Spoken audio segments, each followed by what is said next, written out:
আজ লামডিং পৌর ব্লক কংগ্রেস সভাপতি উৎপল দাস দায়িত্ব গ্রহণ করেন। লামডিং কংগ্রেস কার্যালয়ে আনুষ্ঠানিকভাবে নবনির্বাচিত লামডিং ব্লক কংগ্রেসের সভাপতি উৎপল দাস মহোদয়কে সম্বর্ধনা জানায় লামডিং কংগ্রেসের বহু কর্মী। এই অনুষ্ঠানে উপস্থিত ছিলেন লামডিং সমষ্টির প্রাক্তন বিধায়ক স্বপঙ্কর মহোদয়। চলুন শুনে নেওয়া যাক নবনির্বাচিত সভাপতি উৎপল দাস মহোদয় সাংবাদিকদের উদ্দেশ্যে কি বলছেন। নতুন দায়িত্ব পেয়েছি, নতুন দায়িত্ব মধ্যে আরও একটু দায়িত্ব আর কি বেড়ে গেল।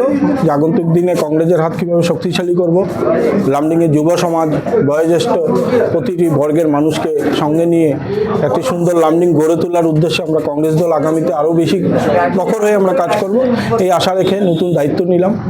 আশা করি কংগ্রেসের রেজাল্ট আগামীতে খুবই ভালো হবে। মোটামুটি আমরা রেডি, এক প্রকারে বলতে পারেন আমরা রেডি আছি। আমাদের ক্যান্ডিডেটও মোটামুটি রেডি হয়ে গেছে। আমরা নির্বাচন আমরা খেলে আমাদের ভালো রেজাল্ট হবে, এটা আমরা আশা করি। বর্তমান লামডিং পদে ড্রাগসের আসক্ত আর জোয়ার যে লামডিংয়ে যে চলছে, এই বিষয়ে আপনি কি বলবেন? দেখুন, এটা ছেলেদের দোষ দিয়ে এটা লাভ নেই। সমাজ ব্যবস্থা যেদিকে যাবে সেই দিকে এটাই হবে।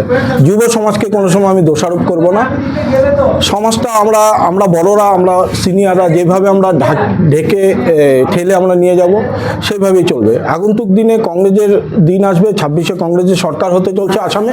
লামডিংয়ে কংগ্রেসের এমএলএ আমরা পাবো কংগ্রেস থেকে।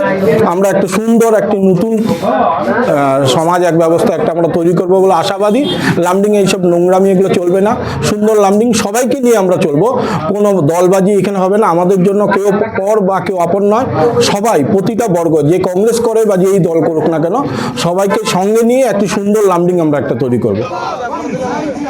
जिंदाबाद जिंदाबाद जिंदाबाद जिंदाबाद जिंदाबाद जिंदाबाद